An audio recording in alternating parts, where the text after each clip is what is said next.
manifest stuff into our lives, my friends. We dedicate our thoughts and feelings about our desires into the universe. And then we lubricate the movement of these thoughts and feelings, this dedicated thoughts and feelings, from desire into acquire by using the energy of faith and belief. Now, this energy is found in the holistic use of the divine matrix, the mind, the heart, the gut, and everything in between. The bioelectric mechanics of the brain is part of it, as Dr. Joe Dispenza describes it. Thoughts cause biochemical reactions in your brain that release chemical signals which make your body feel a certain way depending on your thoughts. And those feelings cause you to generate more thoughts that produce the same feelings and thus the same bodily reactions. And simultaneously, because of all that is happening in your mind and body, it makes the mental equivalent occur in your consciousness, that frequency that the universe reads to bring it into form. And also, the energy centers of the body, including, like I said, the heart and the gut, come into play as well.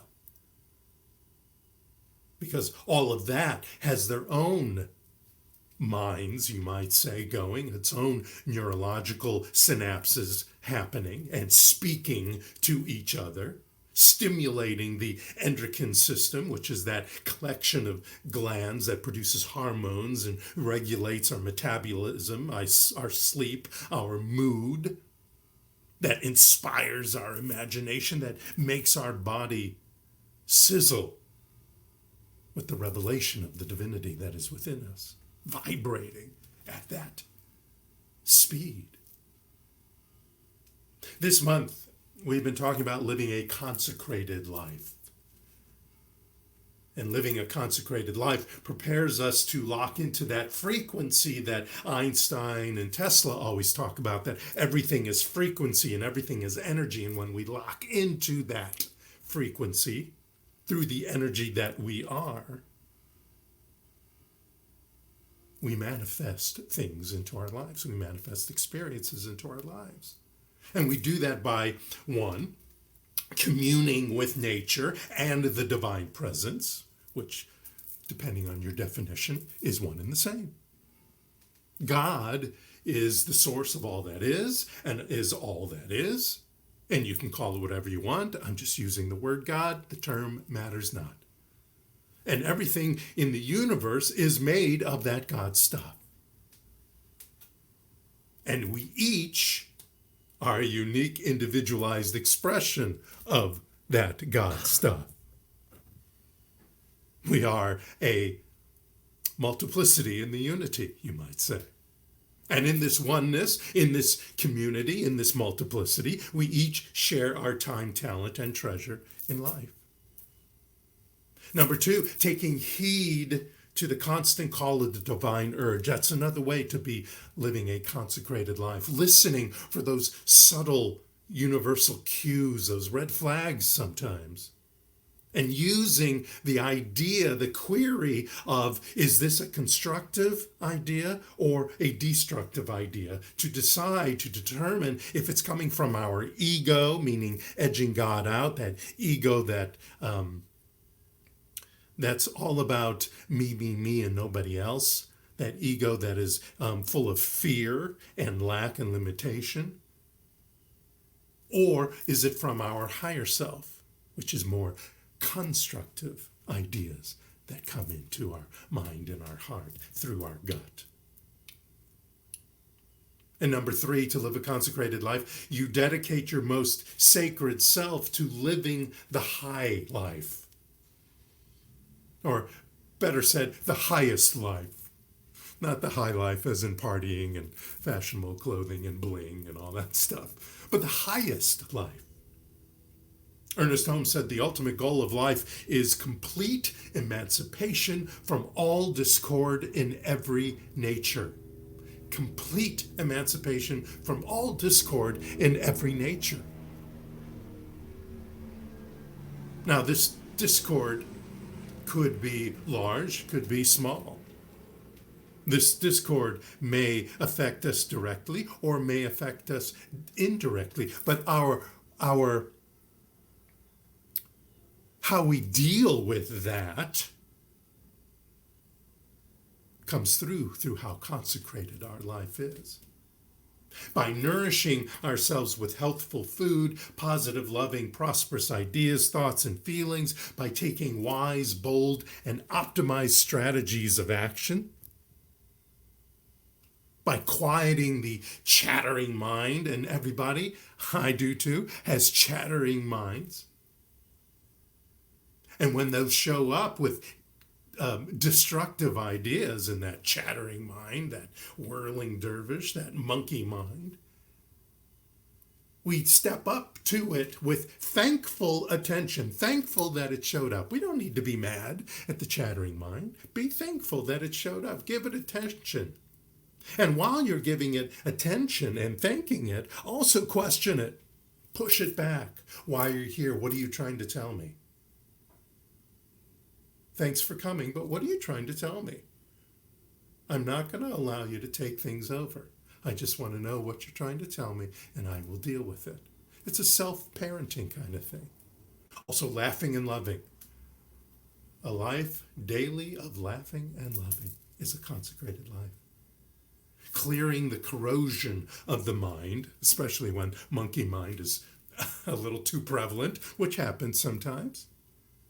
We clear the corrosion of that monkey mind, and we heal the ego-driven thoughts that step in, that come back up from the past and all this other unresolved stuff that shows up. We clear that with meditation of one sort of another. There's many types of meditation. We live a consecrated life by actively being in the flow of universal abundance through affirmative prayer or spiritual mind treatment. That affirmative prayer that knows that there is a one mind, there is a universal consciousness, a power, a light that we are a part of. And when we declare and reveal what it is we have decided we are requiring to show up in our lives, when we do that with gratitude, releasing this powerful word that we speak, either through our mouths, just in our minds, or both, we release it to a law of cause and effect that says, yes, okay, I will take this idea and I will do what it needs to do. I will do the how to bring it into our lives. That's what affirmative prayer does.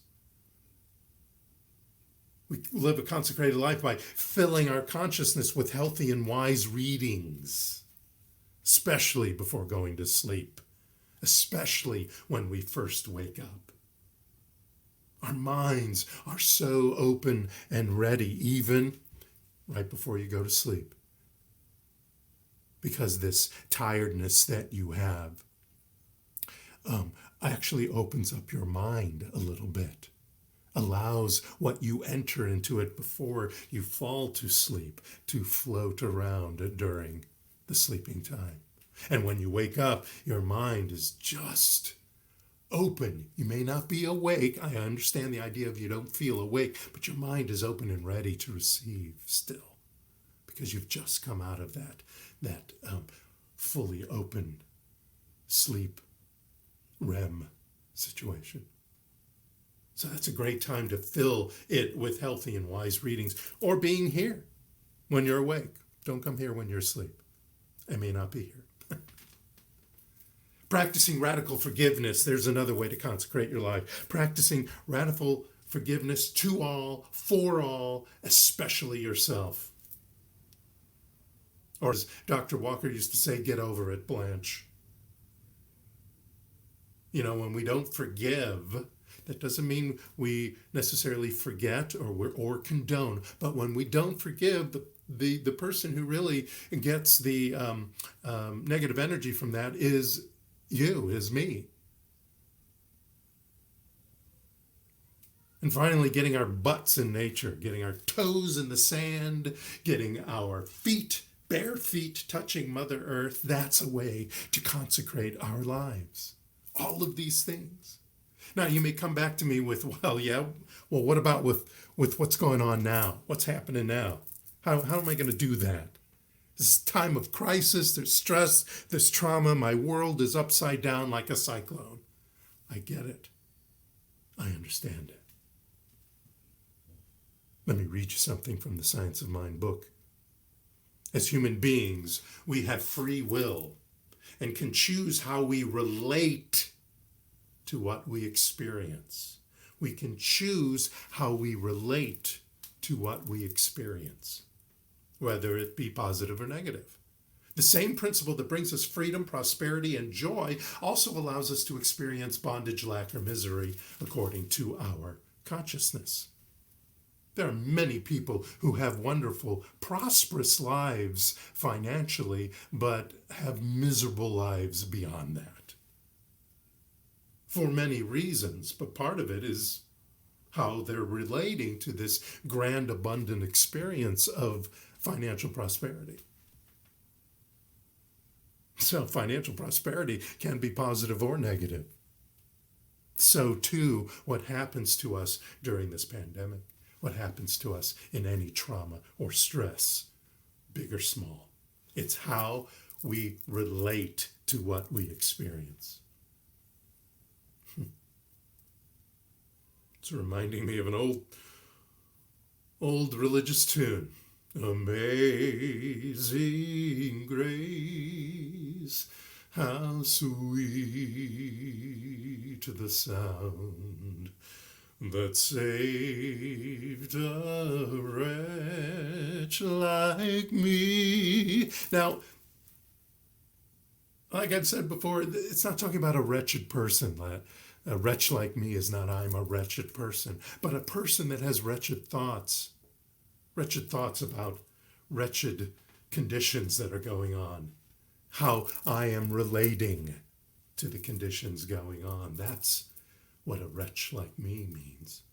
An amazing grace is when, even on special occasions like now, like what's going on in the world right now, that living this high life, living this highest life is essential.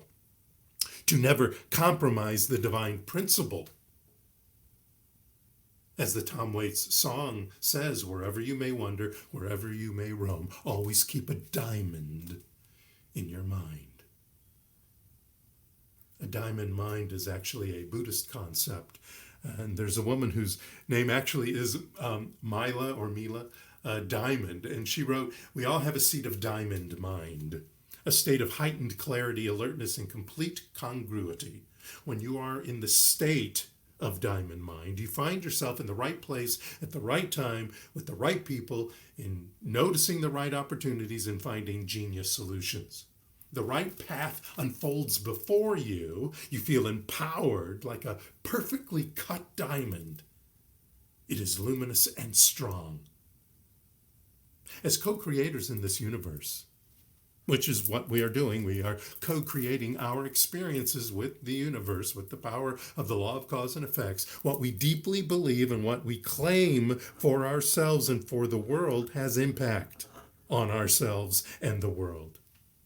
As Ernest Holmes says, it seems to me that it is only as we view all life, everything from what we call great to what we call small, important, or unimportant. It is only as we view the whole thing as one stupendous whole, whose body nature is with God the soul, that we shall really enter into communion, into sympathetic oneness and rapport with the reality of all that is about us. When we step into the multiplicity of the unity, when we step into the unity of the multiplicity, then we learn keeping that diamond in our mind, no matter what is in front of us,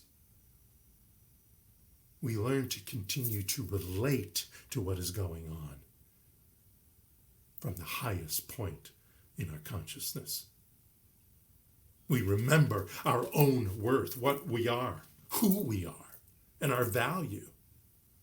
We steel our minds against the onslaught, no matter how dire the circumstance, because we have a diamond in our mind, that little spark that we allow to reveal at all times, no matter the circumstances, so that we can treasure this thing called life by always having that diamond in our mind and always relating to whatever circumstances are going on through that diamond in our mind. Angel Kyoto Williams, a Zen priest, wrote, "Without inner change, there can be no outer change. Without collective change, no change matters." The collective, meaning the consciousness of everybody as a multiplicity. The multiplicity consciousness grows as the individual consciousness grows. So again, to lubricate the way to revealing our divinity, vibrating at the speed of the divine and busting through to soar and zoom into the best time of our lives, no matter the condition, let us have that diamond in our mind. Let us have a baptism, so to speak, of words and feelings. Let us take vows of consecration, like the Buddhists take vows. Let us take vows of consecration. Let us baptize ourselves with the words and the feelings of knowing who and what we are, where we come from. These promises, these words, these rituals we may do speak to a perfect aligning with the unity in the multiplicity, the universe, the God, the Spirit, the divine presence. And those who are baptized or are baptizing themselves, you still may have doubts. Those who are taking vows like the Buddhists, you still may have a hard time resisting suffering. These aren't one and done magic tricks. I know we like to talk about the power and presence of spiritual mind treatment and of our consciousness. Stuff is going on, and it may take more than one time. It could take just one time, one thought, one spiritual mind treatment or affirmative prayer, one ritual vow.